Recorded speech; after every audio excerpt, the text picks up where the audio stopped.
medyo matindi na rin yung nangyayari dito sa lugar namin. Nandito ako sa Ottawa, capital city of Canada. Pero siguro naman nababalitaan nyo na yung mga bali-balita ng mga mass layoff dito sa Canada. Tsaka yung problema patungkol sa economy. Kaya marami talagang mga natatanggal sa trabaho. Tapos marami ding mga kumpanya na umaalis, lumilipat. At yung iba naman, hindi nag-hire, nag-i-stop hiring. So isang kadahilanan na rin yung nangyayari sa tariff war between Canada and US. Kasi siguro hindi naman kaila sa atin kung nasusundan natin yung mga balita, kung nasusubaybayan natin yung mga kaganapan dito sa Canada at sa Amerika patungkol sa tariff war. Kung hindi nyo pa alam or if you know it already, so yun nga nangyayari dahil sa uncertainty ng economy, naapektuhan talaga ang Canada.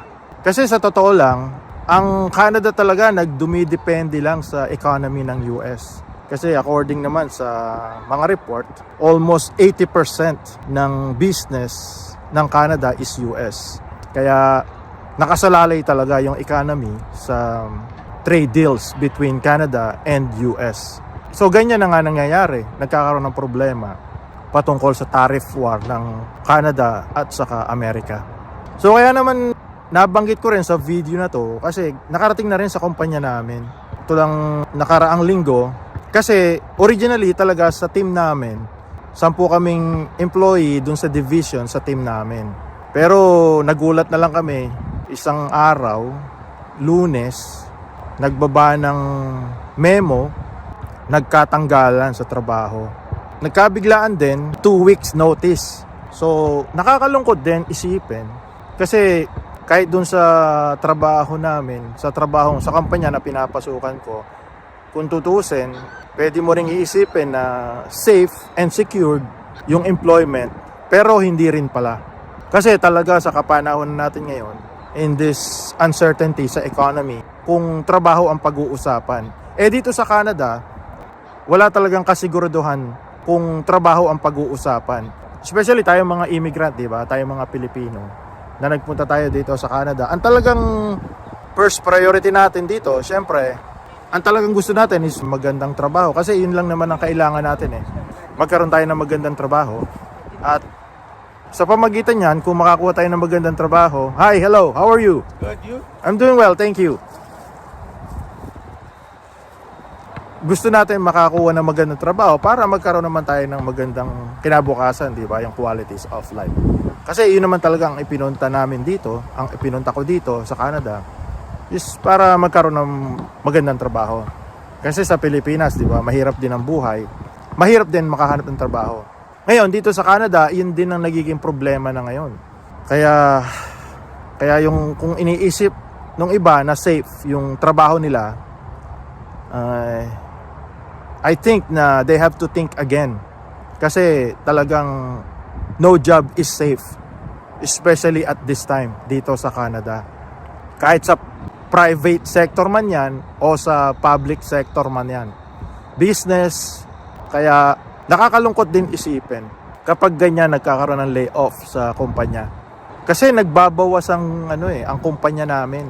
Nagtitipid kasi kulang daw yung budget. Kaya nagbawas ng empleyado.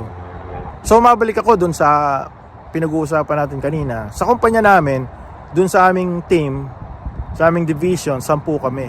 Nakakalungkot din isipin, especially kapag may natatanggal sa trabaho. Kasi alam naman natin na talaga mayroon tayong mga commitment, financial commitment. Sa unang-una sa mortgage, yun ang napakalaki, di ba?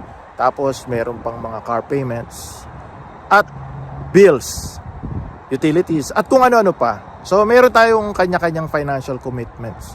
So, 4 ang nabigyan ng notice. Bali, 4 ang natanggal sa amin. Yung isang kasama ko sa trabaho, halos mangyak-ngyak nga siya Kasi sabi niya, Robby, paano na yan? So, in English tinatagalog ko lang. Sabi niya, paano na yan? Meron akong mortgage. Paano ko na mababayaran yung mortgage ko? Sabi ko naman, mag-EI ka muna habang naghahanap ka ng ibang trabaho. So, mabuti na lang dito sa Canada may EI. pwedeng mag-apply. Pero syempre may mga procedure pa yan, inaabot pa kung minsan ng 3 weeks to 4 weeks. So aabutin pa yan ng isang buwan bago mag-kick in yung EI. Tsaka ano lang siya, hindi siya yung full amount. 55%, 60%, ganun lang ang ibibigay ng EI. Tapos syempre limited lang yan.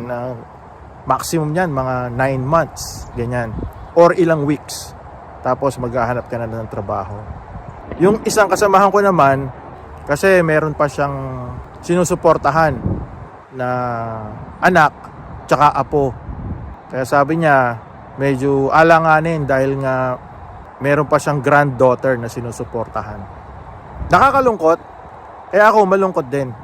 In a way, mixed feelings ang nararamdaman ko. Malungkot dahil may natanggal sa amin sa trabaho, pero grateful din, nagpapasalamat din ako kasi hindi ako nakasama. Pero tinanong ko rin yung boss ko kung may mga susunod pa ba na mga layoff. Well, ang sabi niya, well, at this time, talagang ang kanilang strategy is makatipid dahil wala ngang budget. Makatipid sa budget, yun ang kanilang strategy. So, walang promise and there is no guarantee na makikip yung trabaho. So, sa ngayon, yun lang. Talagang ako umaasa na makikip ko yung trabaho ko. Salamat talaga sa Diyos. Ang laki talaga ng pasasalamat ko. Kaya yan, yung nais ko lang i-share sa inyo sa video na to na kahit dito sa amin, sa Canada, especially dito sa Ottawa, kahit sa public sector man or sa private sector. Kasi marami talagang natatanggal sa trabaho. Ngayon, araw ng linggo, so bukas may trabaho na naman. Tuloy-tuloy lang. Hanggat may trabaho, papasok, magtatrabaho.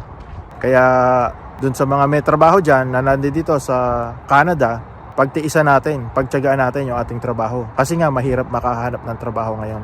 Pero Col, ang laki ng pasasalamat ko sa Diyos dahil ako hindi nakasama sa layoff. Kasi matagal na rin naman ako sa kumpanya, pero hindi rin yung guarantee. So, for the time being, ngayon may trabaho pa rin. Pero talagang layoff is real dito sa Canada. Kaya sa ngayon, hindi muna ako nagko-commit sa mga gastusin. Kasi mahirap na, lalo na pag ganyang hindi nga sigurado na may layoff kabila-kabilaan. O di sige, hanggang dito na lang itong video na to. Nais ko lang ikwento sa inyo yung patungkol sa kaganapan na nangyayari dito sa lugar namin. Bakit maraming nalay-layoff? At bakit yung iba freeze hiring? Ang daming naghahanap ng trabaho, pero for the time being, walang nag-hire. O di sige, yun lang ang nais kong pag-usapan natin sa video ito. Okay, hanggang dito na lamang, hanggang sa muli. Until next time.